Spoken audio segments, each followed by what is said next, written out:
Welcome back to the A Story to Tell podcast. Today's guest is Andre Lopes. He's a pro triathlete with waterfall racing. He and his wife, Rachel Olson, also run the Chasing Triathlon YouTube account, which is very successful, and they put out a lot of great content on there. We talk about everything from his origin story in triathlon, as well as his sports career in general, but got into a wide variety of topics, everything from training out in Colorado with the Boulder community to his nutrition and recovery. We really had a good conversation. So I hope you enjoy the episode as much as we did. And without further ado, please enjoy Andre's story. Hey, Andre. Hey guys, how are you? Good. How are you doing? Good. Hey, what's up, Andre? Hey, how are you? Just living the dream. I always like to say, never catch me frowning on a Friday. Yeah. Fridays. Good rule to live by. I was gonna say probably not as big of a deal for you, being a professional triathlete. I don't know when your rest day is, but It's usually Fridays. That's why I schedule. Oh, that's awesome. Yeah. I don't have a rest day, but it's an easier day. Yeah. Well, I'm sure we'll get more into that. But yeah, why don't we can sort of kick things off. So obviously I'm Paul Zychowics. I think you've met Brad. Yeah. My partner in crime here. But we're really looking forward to today's conversation. Obviously we had an opportunity to talk to Big Mets. And he sent over your contact info. So we're really looking forward to today's conversation. Appreciate you hopping on with us. No, it's a pleasure. Yeah. So we know you guys obviously raced together with the waterfall racing team, and was checking out the stuff that you guys are doing. I know you have the couples championship coming up, which should be exciting, but would love to hear about just that team dynamic and how it is working, racing for that team. Yeah. No, it'd be good to talk about that. It's a new team, and I'm sure we go over the podcast. So, yeah. Can you guys hear me well? Does this work? Audio is good. Yeah. Brad, I'll kick it over to you. Let's get things kicked off here. Sure. Maybe we'll start with a quick intro from Andre. But yeah, why don't you kick things off, and then we'll pass it to Andre to give a little intro. Yeah. So welcome to the Story to Tell podcast. Like Paul said. Thanks to Justin for setting this up. So we're really excited to have you on. We'd love to hear a little bit about yourself. If you could introduce yourself to our audience. Hey guys, it's Andre Lopes here. It's a pleasure to be on the podcast. I'm a professional athlete. Been racing this is my 5th year racing as a pro. I'm originally Actually, I have dual citizenship. I was born in the US, but lived my whole life in Brazil. And once I graduated from college, 2018, I decided to go all in and move back to the United States. And I've been here since then. Lived in a couple different states, but I kind of made Boulder my home since 2020, right when COVID hit. Been here since then and working hard and pursuing my dreams. Awesome. Congrats. Yeah, I was going to ask, where did you go to school? Did you go to school in Brazil, or did you go to school in the States? No, I went to school in Brazil. I lived 1 year in California, in Berkeley, when I was a freshman in high school, because my dad was working there at the time. But other than that, I lived my whole life in Brazil. Went to school, college in Brazil, and just after that, I graduated. I have the citizenship. It's easier for me to go pursue the sport there. So that's when I made the move officially. Gotcha. Is your parents or dad, is he a professor, or I guess what brought him to Berkeley? He's a professor, yeah. So he works at University of São Paulo, and he was getting his PhD in Ohio State. So I was actually born in Ohio, and I moved back to Brazil when I was 8 months old. So it was kind of like a gift that my parents gave me when I was a young kid, because it's kind of like a good perk to have dual citizenship, and you just can travel all around the world more easily. And That's great. Yeah, you mentioned the Boulder community. I know that's a big community for endurance athletes. How has that been working alongside other people? Does it keep you motivated out there? For sure, especially as a new guy in the sport, especially a new pro. I mean, like I started triathlon back in 2015, and now I'm kind of like my 7th year. I already turned pro pretty quickly, but I just learned a lot. I came to Boulder with like the intuitive like learning, and with the pros here, like Tim O'Donnell, Ben Hoffman, they're all living here at the time. Tyler Butterfield, Sam Long, they became like a good training buddy of mine. Even Justin, that we actually on the same team this year. So yeah, it's been really good for my development as an athlete, and also for our sponsorship opportunities. Like you put yourself in, it's not a easy thing. Like it's not like super cheap to be in Boulder all year, but like as it's a, like I say, like the higher risks, the higher rewards. So I kind of like made the move and like exposed myself, and it's going really well so far. Like, and I'm ready putting my name out there, and like yeah, just it's been really on the learning side, and now I'm like, okay, now I belong here and I can really perform with these guys. Gotcha. I want to dig in there. So 2015, you started triathlon.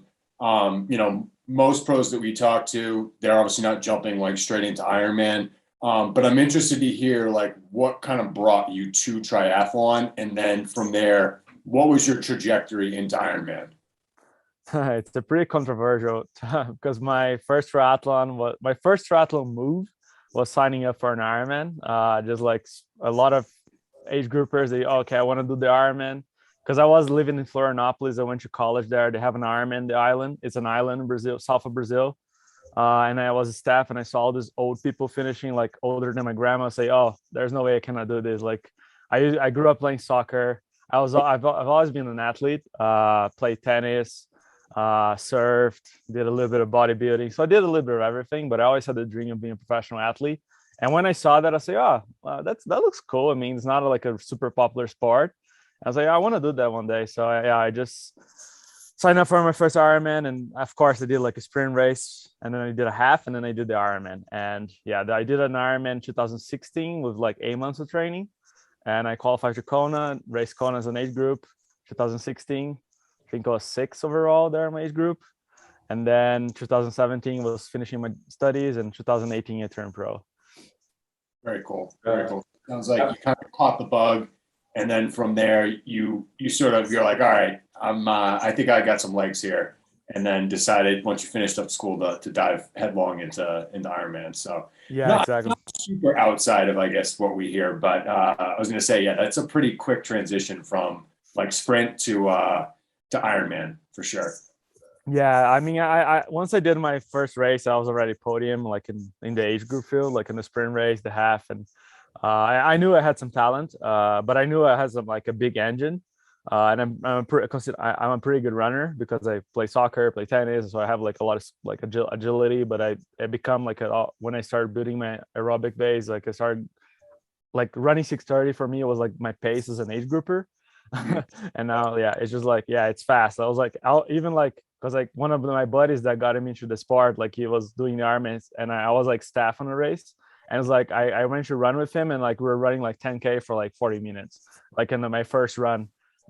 my first training run. So yeah, of course I was going basically all out for that time, but like it was just like it was like a really exponential like trajectory in triathlon, and that I actually like caused me a lot of injuries in the beginning because my body like mechanics was a little bit off. Like I had to work a lot of like with the gym and like getting my body healthy to really perform and really be healthy to put the workload in.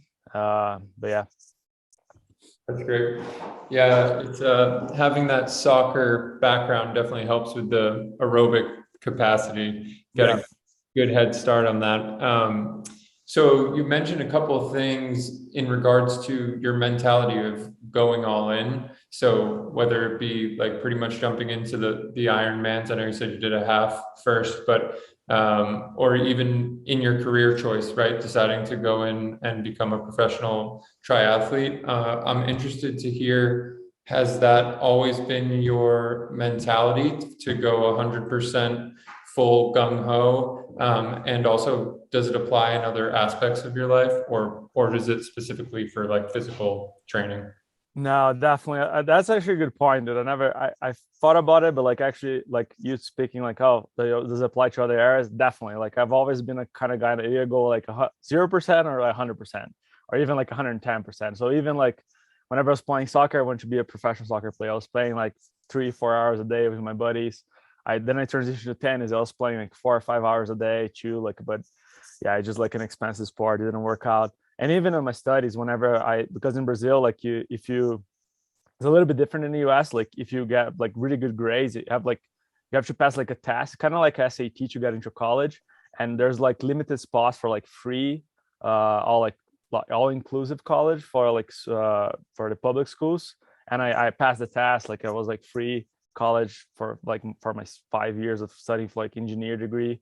And I've always been like one of the best students in the class. I was super competitive with my grades, like all that kind of stuff. So everything that I put my mind in, I kind of like, yeah, I make a plan and I see up like if I really am enjoying, I just like, yeah, I have that mentality that I want to be the best, just kind of in my nature. So yeah, to answer your question. Gotcha.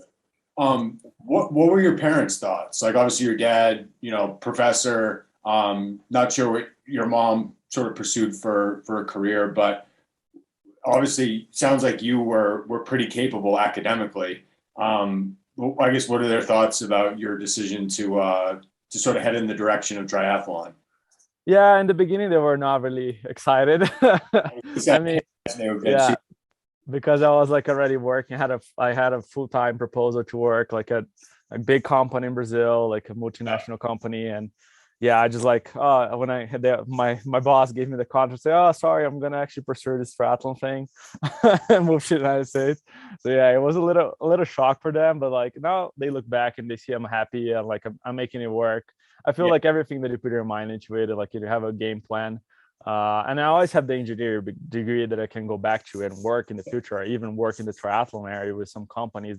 Nowadays, I've built such a great network of like, people that I know that are like CEOs of companies that do triathlon. So yeah, it's been like, I don't regret my move, and my parents are starting to understand. I mean, they support me. But I did want to do this on my own. So I did like, they didn't like give me a stipendium or something. Like I moved to the United States with $10,000 for the first year, and I had to start working right away after 6 months. Yeah, it goes quickly, definitely. Yeah. So I'm interested, and then I'm sure Paul is definitely more of the expert in the on the training side of things. So I'm sure you guys will geek out about the specifics, but I'm interested to hear if you could walk through a specific training block, and maybe at a high level you're building like the base, and then you're getting into speed work or whatever the different tiers are. But I think for listeners, it might be helpful for people that are looking to get into triathlon, or people who are just starting and want to have like a general framework for how you build your training plans. Yeah, so I made a pretty big move whenever I moved to the United States. So I started working with Ryan Bolton. Like he's a pretty famous coach right now. He coached the legs of Sam Long, Ben Hoffman, and so I mean his whole program is based like on building a really solid aerobic aerobic engine. So most of my training is basically like a low intensity, like a zone 1, zone 2. That doesn't mean it's low, because my zone 2 is kind of like, yeah, that's 630 per mile pace, or even under when I'm fit. So yeah, and the bike is like, yeah, going like a 200 watts for like 6 hours. Like it's kind of like my endurance pace.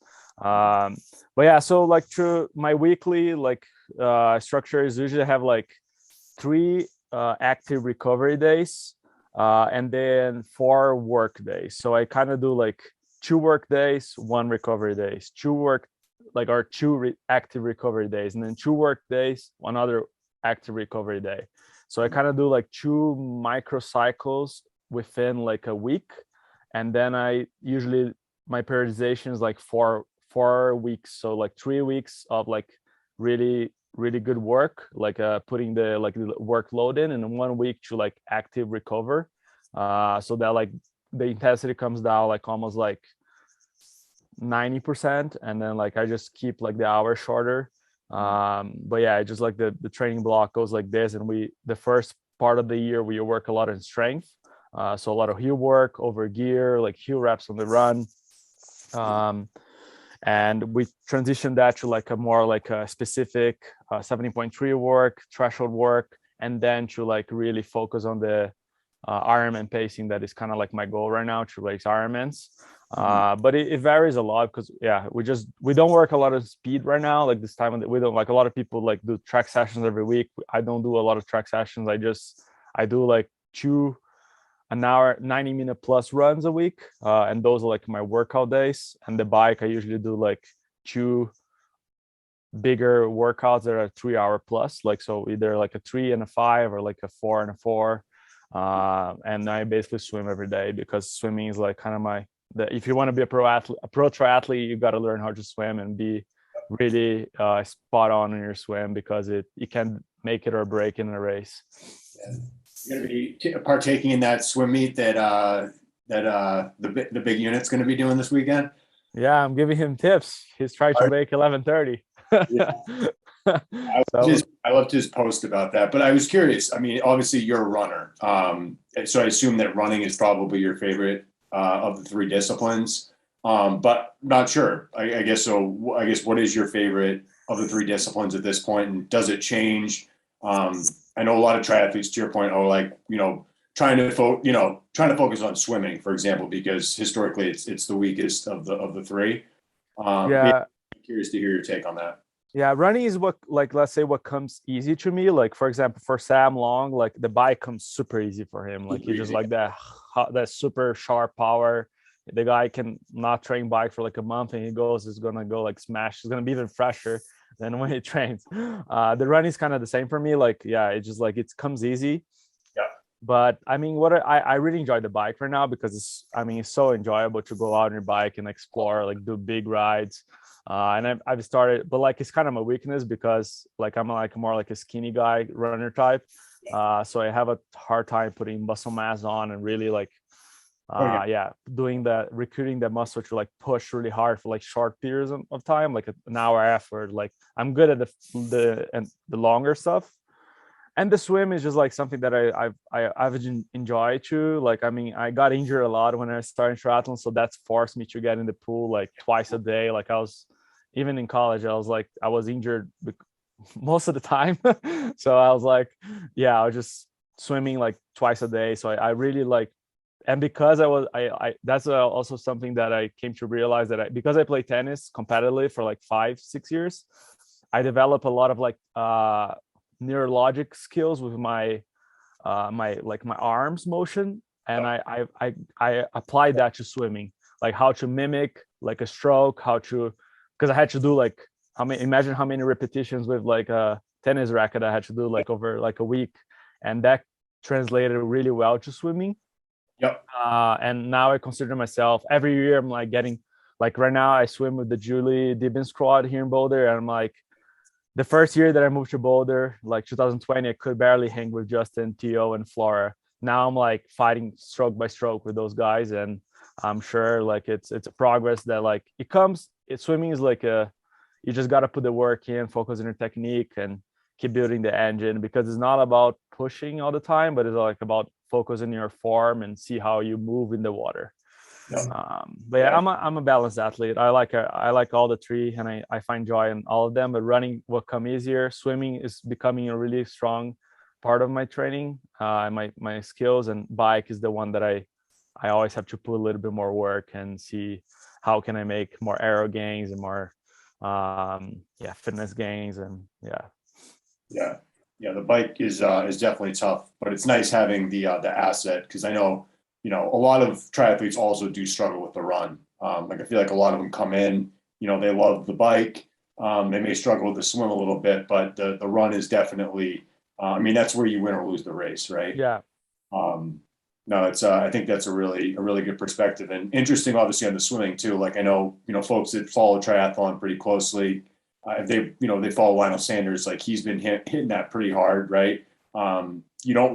Swimming is like a weird thing, right? Like you can try harder on the run and try harder on the bike, and generally that will result in better fitness. But in the swim, it's not the case, right? It's all about doesn't translate. Tennis, though, I never really thought about that. I could definitely see how that could kind of translate with tennis, with like the forearm strength and just like the awareness of where your arms are in relation to your body. So that's a really interesting. I never heard that. It's cool. Yeah, having that muscle memory, it's interesting how these other sports that you grew up on have had like that, laid the fundamentals, or as you put it, like built your engine for you. That's pretty cool. I know Paul has talked about this in the past with some of the other endurance athletes we've talked about, specifically in triathlon, the importance of nutrition. And I know Paul's referenced it being like the fourth discipline. So I'd love to hear about your nutrition, maybe, what you're doing while you're training, and then also in race days, what you're doing for nutrition. Yeah, nutrition is indeed the fourth discipline of triathlon, and especially when you go to the longer distance, it becomes like even more important. And I mean, yeah, it just took me so long to figure out what works for me. And I was, to be honest, like I feel like most of the age groupers and even some of the pros, they underfuel. So they like try to do like they don't feel well on training sessions, and they are depleted, they don't recover well, and they're in a deficit. So I mean, the Norwegians kind of like they eat like kings, and they really feel like really well. I study those guys a lot, and like I see what they're doing. And I mean, even like the buddies that I have here, like Tyler taught me a lot how to like. Tyler Butterfield is like an Olympian in 2004, and he's still racing nowadays. But yeah, the fueling is, I have like I try a lot of products in the past, and now I'm partnering with like a Brazilian brand. It's called Z2. And they do like make energy gels, but like honestly, like most of the companies, they have the same principles. Like they don't change much like from product to product, but like just got to find out what works for you. But like what I learned throughout like this like 5 years racing now as a pro is that you gotta like feel whenever you're going for like an hour plus run, you gotta feel. When you're going to like a 2+ hour ride, you gotta feel. If you don't, like, I mean, if you're doing like a aerobic run in the morning, less than 30 minutes, it's like it's okay to like not take anything. Like I say up to like 6 miles, I don't take anything. Going over 6 miles, I kind of take either water or some like energy gel, or like basic carbohydrates. Carbohydrates is like the key for performance and electrolytes, especially being like at altitude, at a drier weather, and whenever you race at humid conditions, like you got to keep those balanced. So you got to, like for me, like the perfect number is 100 grams of carb per hour whenever I'm at race intensity. So if I'm doing a key workout, that's what I'm going to shoot for in training. If I'm doing like a endurance ride for like 5-6 hours, I would keep like at 50 grams of carb per hour, something just to keep the energy coming. And when I'm racing, I shoot for 100 gram plus, like either between that 100 or 120 per hour, and that's like 400 or 500 calories. And I just try to take as much sodium as I can. I mean, I don't count how many sodium I'm taking, but I just make sure that all the supplements that I'm taking have sodium, especially when I'm racing warmer, like hot and humid conditions. And I mean, it's balanced, because like it's tricky, because like I've tried to do like long fasted runs, and I just like I can do it, but like afterwards I'm like destroyed, because I'm depleted, my glycogen levels are low, like I just use so much like muscle, and like it takes a while to recover. And yeah, so it's a topic that there's not like a perfect there's not a magic formula, but you gotta like try stuff yourself. And like, I mean, just if you learn with people that are more experienced than you, that's my tip for beginner athletes, or even like new pros. Like just try to see what the other guys are doing and try to mimic what works for you. And yeah, it's kind of like you got to learn what like, especially on race day, and like, I mean, what your stomach can handle. Like if you don't like, you don't have stomach problems, like start to stop. I mean, even I was racing Cozumel last year, and like Blumenfeld, I saw him stopping the porta potty. Even the top guys have problems because they're currently testing and seeing what works, well, how much my stomach can handle. Like, so because I really want to take, like, you want to get the most carbohydrates in the body, because you want to be fueled for the entire race. If you start getting depleted, your performance is gonna fall. So yeah, it's interesting. I know like some of the new gels too, like the Martens or whatever, because I think like what the general standard was like 80 grams of carbs, but with some of the new formulas, like, you know, the Martens, you can get up, and because they're mixing like sucrose and fructose and some of the different blends of carbohydrates. So it's basically like the receptors can absorb more than the 80 carbs. So now you can get up into like that 100, 120. Like I've heard of people getting up into the 140s. Obviously, you know, that can potentially lead to stomach problems down the road. But yeah, it's kind of interesting. You mentioned like a seasoned pro, right? You would never think that they would be having stomach problems. The Olympic champion. Sanders famously had last year was having issues with the stomach, which is kind of interesting. But was curious, like you mentioned, it's very common for endurance athletes or, you know, triathletes to be under fueling. I think I have a good idea. Like I have a lot of cyclist friends, obviously a lot of triathlon friends as well. But like, what's your perspective on that? Like, why do you think that is so common amongst endurance athletes? Sometimes people want to get too lean, and I'm gonna eat, and I'm gonna try to get as lean as I can. And honestly, like I was like, I think 2019, I was like 136 pounds, and now I'm racing like a 144, which is kind of like low still, but like I am like way stronger and like faster than I was at 136, because I have like more muscles. Like I have like, even like Blumenfeld, the guy's like a tank, like he's like 80 kilos or something. Like, so it's I feel like people, sometimes they want to get you lean, and like they don't focus on their performance. And now like I want to have like a six pack, like want to like look good and stuff, but I mean, it's kind of like body type wise. So people like start, like they care too much about their bodies, and like they think lean is faster, but and sometimes people just forget, like sometimes like you're in a training ride, like I just don't want to eat, like I just want to like, but yeah, that's why I force myself to really stay on top of my calories. Sam Long actually taught me a lot. Like that guy eats like a monster, and he's like, we have a training rides here that we go, and like he stops at like a 3-4 hours into like a long ride. He goes to a gas station and eats like 2,000 calories, like worth of like donuts and like Ruffles, Coke. So it's like, it's incredible what those guys do. And like I learned to do that, and you just feel like amazing after you chug that much food down. Yeah. No, it's interesting. And just one quick one. What about so I know like a lot of triathletes, like I think like Heather Jackson likes to try to keep like everything in a bottle. She doesn't like messing around with like gels. Like I guess, how do you consume your nutrition? I assume you probably have a bottle with some carbs in it and some electrolytes and maybe use some gels, but like, what's your approach? Do you try to simplify things as much as possible, or what's kind of your general approach? So on race day, definitely. I mean, in training, I don't care. I think like I have like my bike. I try to make my bike as heavy as I can. so I have like stuff all around it. But on race day, yes, I try to like simplify it. So I usually have like a hydration mix with like carbs and electrolytes on like, so like on a bottle, like, or even like a hydration system, that the Ventum that I ride.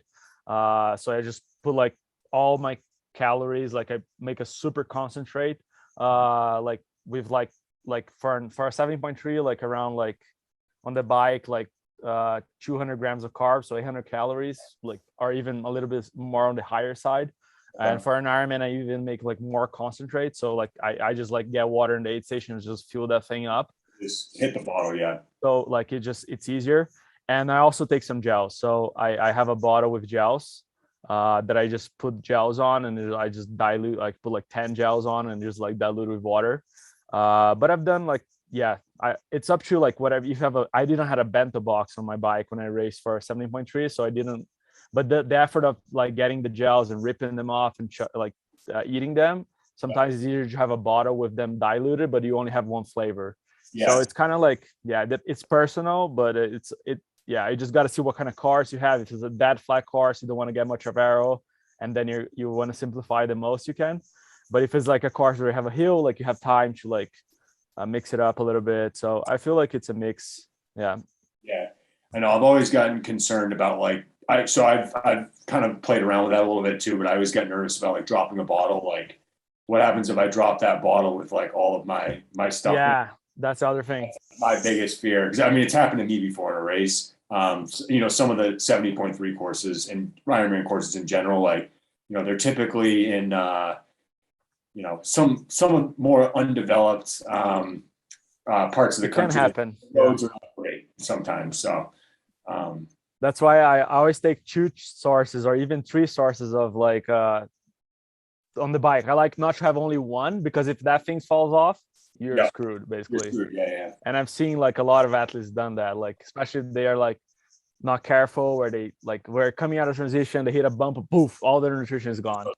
And I mean, you got to be really, it can happen even if you're prepared, but the more prepared you are, the less likely you're gonna lose everything. Yeah. No, it's great advice. Yeah. I'm interested in it because that is something that I struggle with, was nutrition with triathlon. Like I've been, I think I've got it dialed in at this point, but that was one thing that I like really struggled with.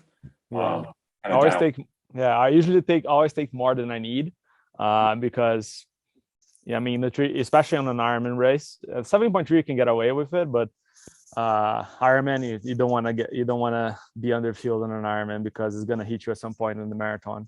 Oh yeah, big time.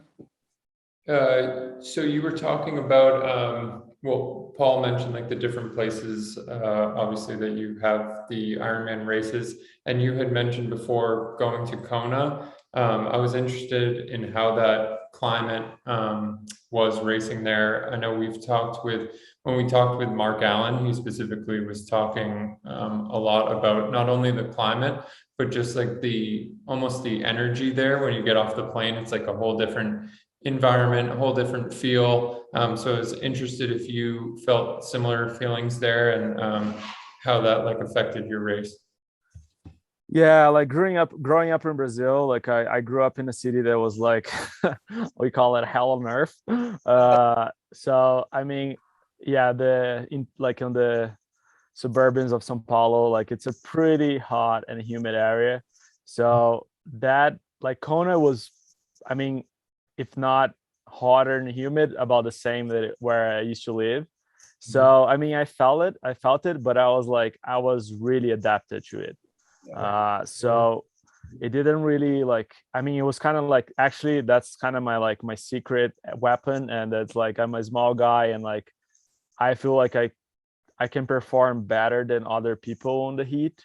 But actually, that, like, I had a funny accident that happened to me last year, because I've been living in Boulder for 2 years, and I've kind of adapted. Boulder's altitude and dry weather and not really warm. I mean, even in the summer we get some warm days, but it's not like that hot and humid warm that you're getting out the door, the first minute you're already soaked, because that's where the city that I grew up living, like you Piracicaba in São Paulo, you just get out of the door, you're the first 5 minutes of your run, you're wet, like from body to like sock. and it's like here I actually had an incident. I'm so confident in the heat that I passed out in a race last year, because I completely forgot about my hydration, electrolytes. Like I was doing like a PTO supported race in Virginia, Williamsburg, and if anybody's listening, I remember actually following you on Instagram. I remember you. Yeah, I was like 1K to the finish line, less than 1K, like half a mile, and I was in 3rd place, and I completely collapsed. Like my body completely shut down, seizure, and like my head was pushing my body, and I completely, like, because I did a back-to-back race, and I forgot to hydrate during the week. I was like just doing normal stuff, and it was 2 hot races, Des Moines and Williamsburg, in the summer, like around. You did too? Yeah. Dude, that was crazy hot. It was like, yeah. So it got me, and I was like, yeah, it was like a really big lesson that I learned last year. But yeah, but in Cozumel, I completely over prepared, and I was like, it felt super, like I really nailed down that race. And I mean, because it was hot and humid, as always is there. So yeah, you got to prepare yourself. But like, sauna is a big protocol that I've been using here in Boulder. Like, I was actually, every other workout, I was getting the sauna for 10-15 minutes. Like, there's no big secret. You just got to fit in your routine. If you live in a dry place that is not so warm, especially in Boulder here in October when I was preparing for Cozumel, and it worked out fine. But if you live in a hot, we call the places like Texas, like Pursman altitude. So that's what, like, in the places that I grew up in Brazil, it's kind of like that. So yeah. And we talked to, I think it was Justin was talking about the sauna. Yeah. I learned a lot. I actually got his protocol. Yeah. Brad and I actually, I haven't told my wife I'm pulling the trigger on the sauna yet, but my plan is to buy it. Actually, I've been talking about it for like a long time now, and I'm finally pulling the trigger on a sauna because I think just in general for like wellness, it's good. It's so good for you. I mean, I kind of liken it to like, whenever you're eating food, it's like putting a coat of paint on like a piece of furniture, for example. And the sauna is like, before you put the coat of paint on, it's like sanding it down to the wood, right? Yeah. That's kind of how I liken it. So, your body it's just detoxifying, like you're feeling fresh. And to your point, it helps you get acclimated for warmer climates. Do you feel like you're at an advantage? Because I know, like, obviously Kona is like the race, right? If you're an Ironman triathlete. And there's a lot of athletes like Lionel Sanders, for example, like struggles in the heat. And winning Kona is going to be very, very difficult for him because of that. Like, do you feel like you have an advantage coming from a warmer climate? Like, do you think that just puts you at a bigger advantage than somebody like doing, just like sauna protocols or something like that? Yeah, I truly believe so, and I hope so. I don't have the answer, but yeah, I guess we'll see when I make it to the Big Island and race there.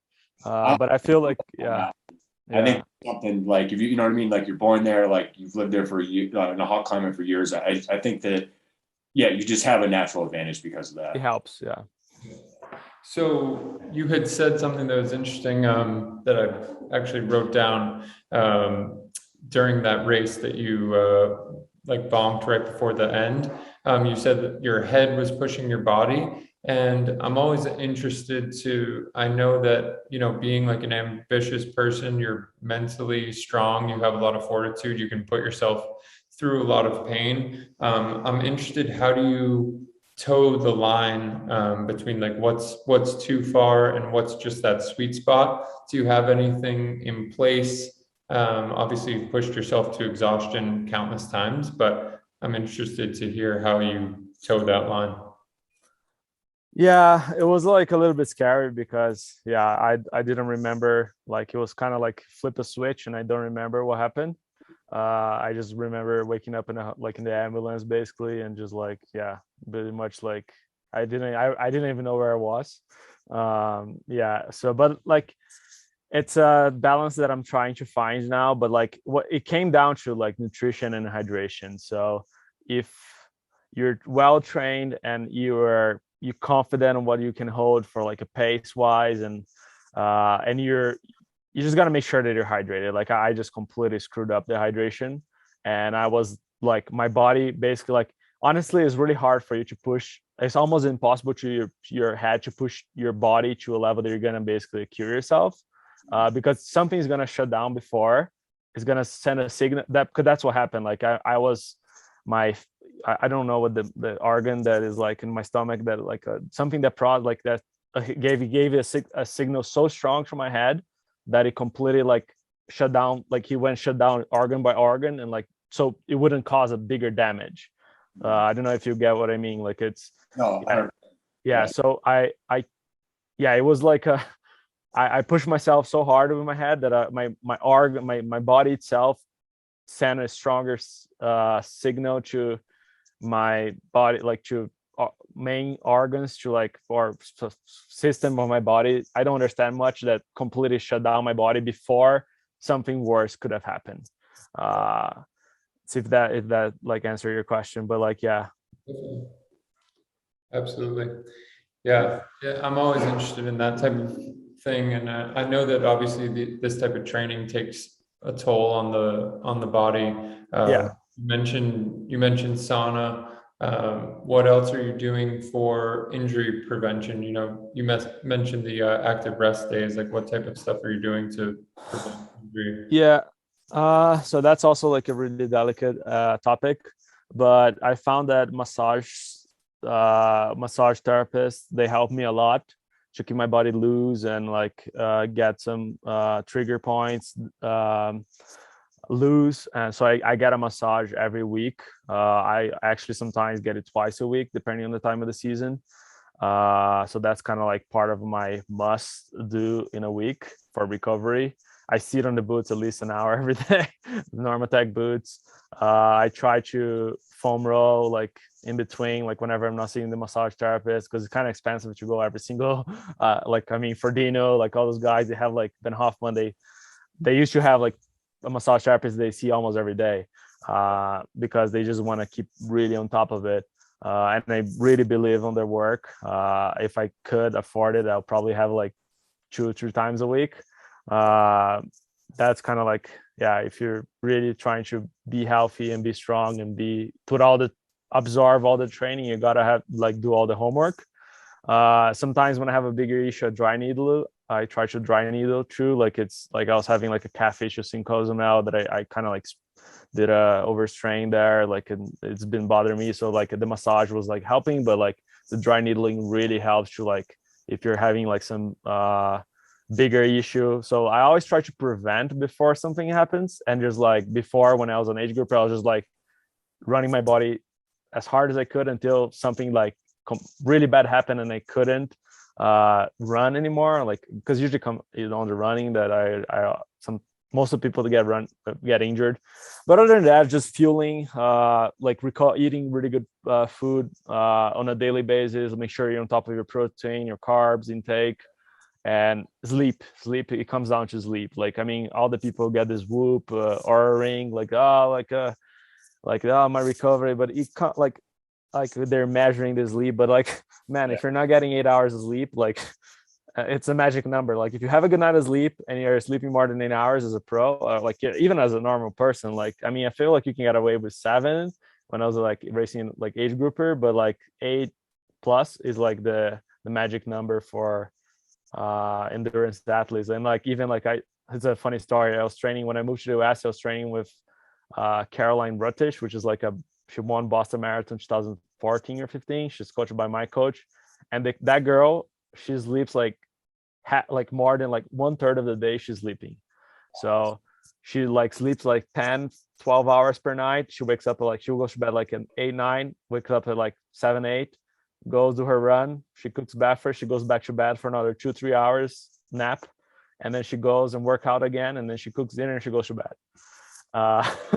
So, and all those runners, they do that. Like, I mean, the top ones, like, so sleep is like my biggest recovery tool, to be honest. Yeah, I know a lot of people have gotten really into, like you mentioned, Whoop.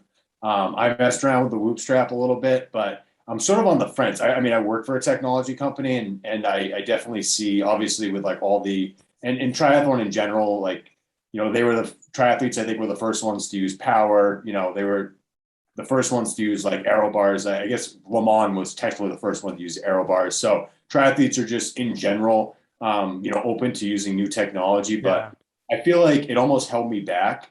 I don't like some third party telling me, you're not on your game today, kind of thing. Like, I feel like that just screws you up. Yeah. But yeah, it is interesting how most triathletes and just endurance athletes in general, like, just getting that 10 to 12 hours a night is like super, super important.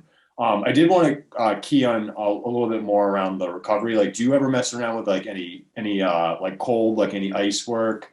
Do you do any like breathing work or anything, like, or breath work rather, anything like that?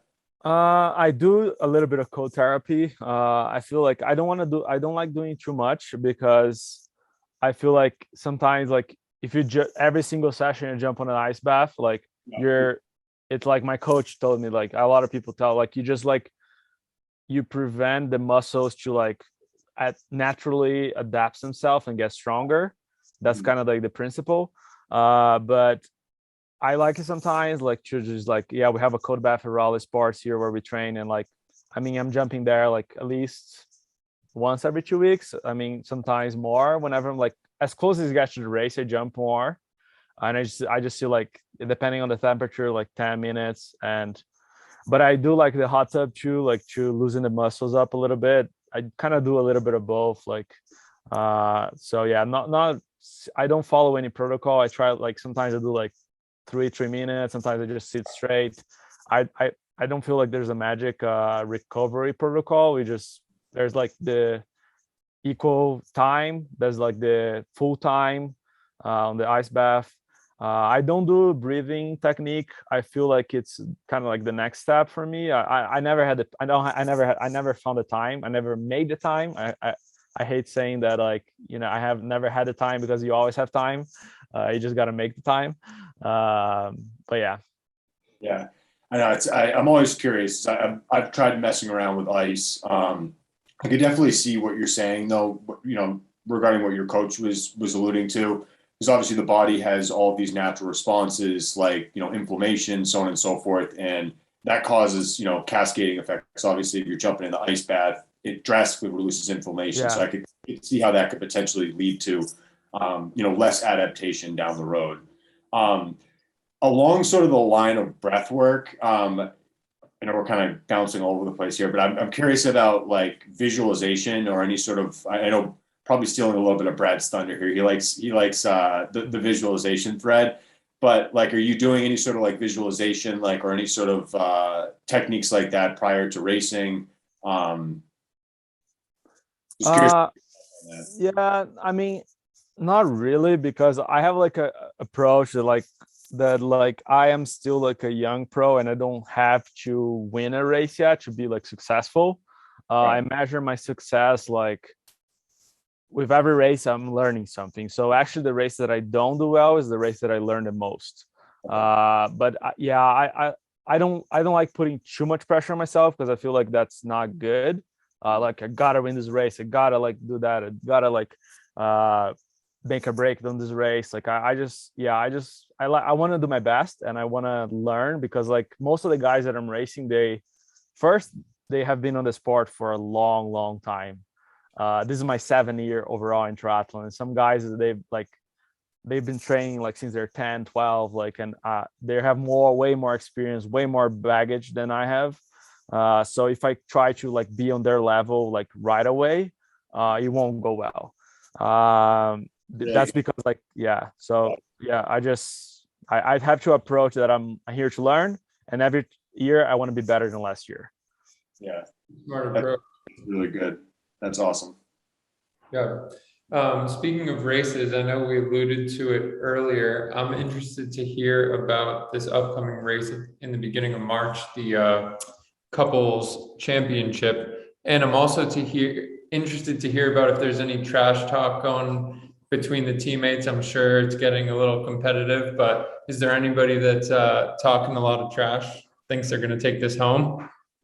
Yeah, I mean, it's a fun thing that is happening to triathlon, like this race that the guy is putting together from Waterfall Bank. And it's kind of like similar. I don't know if anyone here remembers, when I was just starting in triathlon, they had the Island House tree, and that was like in Bahamas. Like, a lot of people, like, I would follow that. Like, I love watching those like kind of like relay races, like in different conditions. So yeah, I mean, we haven't had a lot of trash talk yet, but I'm sure whenever we get to race week, it will be on. And I mean, it's a fun event, and it will be fun to race with a couple. That's something unique in any sport in the world. I think I've never seen that happening. So we'll see what kind of, I feel like it's going to be a really good media, and a lot of people will be having like a really good time watching that. Yeah, absolutely. We'll definitely be following along. A couple of weeks away, right? Yeah, it's actually, we fly out of here in less than 2 weeks. It's on March 6th in Fort Desoto in Florida. So yeah, it will be exciting. But yeah, it's a fun race. Very cool. It's super interesting because there's you and Rachel, right? Yeah. There's Tim and his wife. There's Justin and his wife. There's also was it Paul Finley and her husband, Eric? Like, what's going on in triathlon?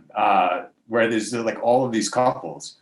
I think it's awesome first and foremost, but I just find that so interesting. Yeah, it's funny because like the guy who was putting the race together, he actually said like one of the purpose of this race is to like support the couples triathlon because they go through so much stress. It's so hard being a professional couple that train almost like we have almost the same routine. Like we go through like stress. Like I mean, it's not easy to have like a spouse or like a that is also a professional athlete on the same sport. You're racing together, you fight like you're. So he was like, oh, I want to support you guys, I want to like put you this race, and like it's so yeah, the winner gets 100K and we have like a appearance fee which is pretty good. We're going to be there for like 5 days with like it's kind of like we don't lose money going there, we just like actually it's good for our promotion, like it's a lot of eyes are going to be there. And yeah, we also have the team, the waterfall racing team, that's part of this too. So yeah, and there's a lot of Olympians, so that takes a lot of pressure from us. I mean, because like there's a lot of we're doing is back-to-back sprint races. I don't know if they're probably changing the course a little bit, but it's going to be something like short course related. And there's like 6 long course athletes, and then like also long course couples, and like 6 or 7 ITU couples who are really good guys. So it will be interesting how that will mix it up. Will be throw a little spice in there. Yeah, it's been interesting to sort of see like the different formats. Like obviously you had the Collins Cup. You're starting to see like, and I don't know if it was sort of like because of COVID, but it's sort of like thrown the triathlon community. There's just a lot more out there. Personally, I think it was actually Justin that brought this up too, about how it's sort of, or maybe it was actually Matt Hansen that was saying this, but like the way that Ironman is sort of formatted right now, it doesn't really incentivize the best people to all show up on, at the same race. Like it kind of incentivizes people to go find a race. Yeah. Not many athletes are going to be at, like, get your Kona slot, and then like everybody shows up to Kona, and then like that's the big battle. But it's interesting to see how like these new race formats are bringing talent together. But yeah, just kind of curious to get your take on that. Like, do you think it's a positive thing, a negative thing? Like, do you like the direction it's headed in? It's a really good thing because, like, I mean, even with the PTO coming together and putting those $1 million prize first race, it's going to bring all the best athletes. And people want to see the best athletes going head to head. They want to see the Norwegians going against Ian Perdino. They want to see Lucy Charles going against Annie Hogg, Daniela Reef. They want to see the best racing the best. Yeah. So, and now we can race for like decent money and not race for like a race that is like a 70.3 that if you win, you get $4,000. Yeah. You barely pay your expenses to go there. So I think it's exciting, and there's a lot of more racing. So there's going to be a lot of dynamics this year with Ironman, PTO, Clash, waterfall stuff. And yeah. Yeah, it's great seeing more money getting into the sport. I think you got a perfect time. Yeah. Yeah. Yeah, it's definitely growing, and it seems like Waterfall does a good job too with helping you guys out and having good resources. Obviously, this event is pretty cool, but just in general, it seems like a good group to be a part of. Yeah, the team is talking a little about the Waterfall team. Like it's like a team that it's basically me, Rachel, is 3 couples. It was supposed to be 4 couples, but yeah, he made it to 3. So it's me, Rachel, Jeannie, and Justin, Tim, and Rennie. And we have like the goal is to create a really big community around the world, actually, with like local groups, so people can like join, like have like a team spirit, and they can also, whenever they go race and we are racing, they can get together with us before the race, after the race. So like the US people are going to benefit the most, but in the future he plans to be this like global. And here in Boulder, for example, like people that live in Boulder are really fortunate because they get to train with me and Rachel and like Justin and on a weekly basis. Like I'm doing like weekly runs, weekly rides that I actually do on my recovery day, so like people can join, like, and there's no like a specific pace, like.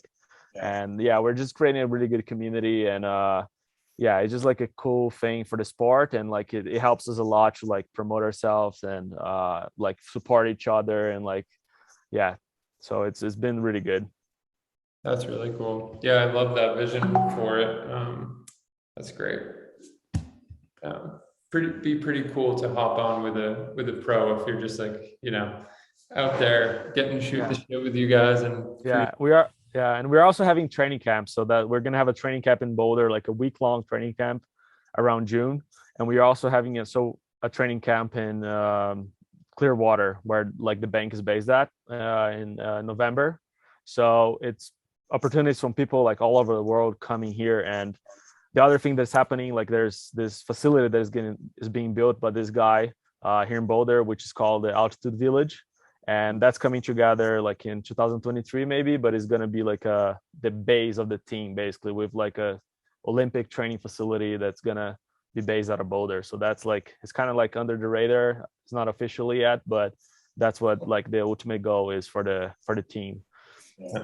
Still trying to convince my wife to let us move to Boulder, but I don't know. I should have made that move a little bit earlier. Yeah, it's kind of pricey right now, but the surroundings are getting better and better. Just such a cool community. I'm excited. I'm going to be going out. We're going to Colorado Springs. My wife's one of her best friends is they're in Arizona now, but they met in Colorado. I think they'll eventually end up back out there, but I'm excited to get out there over the summertime. But yeah, curious, like outside of triathlon, what do you like to do for fun, or are you I mean, obviously you're a professional triathlete. Like, what do you like to do for fun outside of triathlon, or is there just not really enough time in life at this point?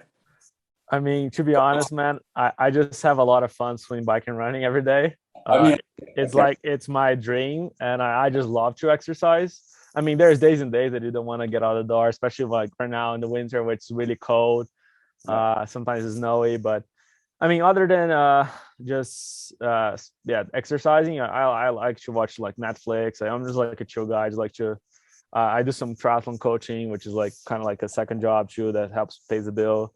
And I love traveling. So I mean, I just look forward to the travels that I do. Like I like going to other places. I had planned to go to Europe before COVID hit. Like just experience it. Traveling is like my main hobby. Like that's why I chose this kind of like profession, to be able to train, race, and travel as much as I can. Still, I'm young, have the energy, and do this as a living is like kind of like a dream. Even though I'm not like making big money as an engineer, but it's way more rewarding. And I feel like even if I was working full time, I wouldn't be able to experience as much as I am, meeting a lot of people. And the whole package is like, it's just like meeting cool people, like all the lifestyle is what brings me joy. So Yeah, it's definitely sounds fulfilling, like you said, rewarding. Now I'm curious about what's your go-to Netflix show right now? What are you binging? Me and my girlfriend have we kind of pick one, pick like I love the sports documentary one, the Drive to Survive Formula One. I just watched recently the Neymar one, from the soccer player from Neymar. I don't know if you guys know, he's like one of the most influential people in the world. I mean, the Ozarks, all the kind of like those series. You watched the new season of Ozark? Yeah, I'm waiting to watch the part 2. Like we're watching one that right now is like Inventing Anna, which is one with like the it's really good. It's really funny. Like it's actually it's like it gives you a lot of good life lessons. So yeah, I love watching stuff on the TV, like on my downtime. That's awesome. I always ask this question. I'm a big music fan, and I know when I'm working out, certainly not to the degree that you are, but when I'm in the gym or doing a run, I have to have a nice playlist going. So what do you have on your playlist right now, music wise? Oh man, I recently found out like I love like hip hop and rap, but also love electronic music, like those Tomorrowland sets. And I found out like a set on Spotify that one of my buddies, Jason Paul, like he's Canadian, he just like it's a remix, so like every minute the song kind of changes. And at first I didn't like it, but like it's called like Two Friends Big Booty Mix or something like that. And it's so fun. Like you just go on a hard hour effort and just put a hit, and it kind of hits all the songs that you've been listening the past 10 years. So I'm just like super turned on right now about like those. It's kind of like a podcast, an hour long remix, and it's pretty cool actually, because most of the songs you've listened, but it's kind of like a remix on it. But yeah, other than that is rap and hip hop. I love that kind of soundtrack. Yeah. Do you ever like to like sometimes when I am like sort of like I don't know, like I'm doing like a tempo run or something like that, like I like to just like hammer the same song on repeat. Like do you ever find yourself doing that, or is that kind of like what you're trying to capture with like that play, like that, you know, like that hour-long playlist kind of thing? Yeah, exactly, because like it's like it just keeps me on the, like, I know like the momentum, like you know what's going, like think about it, and you can kind of get into the rhythm. Yeah, it's amazing how yeah, like I almost sometimes like can't, well obviously you can't listen to music when you're racing. I feel like it's so difficult for me not to, like when training, like I need to have some music going on. Yeah, I don't listen all the time though. That's the other thing. Like I just like. So yeah. I would be curious, like, because I know there are some people that have some opinions on this. You know, like they will, to your point, like will not listen because they feel like music almost gives them a little bit of like a motivational edge, or like, you know, a rush of adrenaline. Are you thinking about it that way, or is there a reason why you're not listening to music all the time? Yeah, I mean, sometimes you can get like whenever you're running, especially, like it's hard. Like sometimes you want to hear your breathing, like how you're breathing and like how you're stepping, like how is your turnover. So yeah, sometimes I feel like if you don't know what you're doing, like especially just like where you don't have that, yeah, it gets your off you, it push too hard. Because like there's a good tune and you just go. The strike might be like, you know, really like hard or something like that. To your point, like if you're not, you know, listening to music and you can hear your foot strike or your breath, like you're just more tuned in. That makes a lot of sense. Whenever I'm doing like when I'm doing like a longer tempo steady stuff, like going like I was doing before, 1 hour, like a 90 minutes tempo, I put a song on. But if I'm going like doing track repeats of the track, or if I'm doing like short efforts, like on running, I usually don't. And the bike is like, yeah, it's on and off. Sometimes I'm with friends. Like I honestly, I would much rather have like a guy pacing me and like than listening to music, for example. That's why racing, like it just fires me up because I don't need that little extra tune, so I can, yeah. Gotcha. So yeah, I know you've got to hit a swim pretty soon, so don't want to take too much of your time, but thank you so much. This hour bye. Holy smokes. Yeah, we usually do like a final question each, and I'm really interested to hear, you mentioned your love for travel. I'm interested to hear if there's a place in the world that you haven't been to yet that you're looking forward to someday going to. Thailand. Nice. Cool. Really want to visit Thailand. What about Thailand? What about Thailand? Just the island vibe, like the simple life, not like really developed. Yeah, just bouncing from boat to boat, from island to island. That kind of like lifestyle adventure just like fires me up a little bit. That's great. I love it. And all right, my last question is going to be just a piece of advice that you could give a either like an up and coming triathlete or you know, somebody that's looking to get into the sport. Trust the process and consistency is key. Love it. Great. Love it. Great advice. Love the consistency. Yeah. Good point. Awesome. All right, so I think we're gonna wrap things up. But before we drop, where can people find you? They can find. We have a YouTube channel called Chasing Triathlon. We upload videos there like every other week. Strava under Lopez. I post all my training there. So if you guys want to check it out, no secrets there. And Instagram is the one that I'm most active. It's called underlopez.v. Yeah. Awesome. That's it. Everybody make sure to go follow Andre on Instagram. Check him out on Strava. And I've actually checked out your YouTube channel and it is awesome. So if you guys haven't had a chance to check out the YouTube channel, definitely make sure to subscribe to that. And just keep following Andre and Rachel in their journey here. Nice. Thanks for having me, guys. Good luck at the race, and have a good swim. Well, I will. Justin's waiting for me. Tell him we're sorry. It's okay. All right, have a good one. All right. Are you guys all set? Yeah. Sure.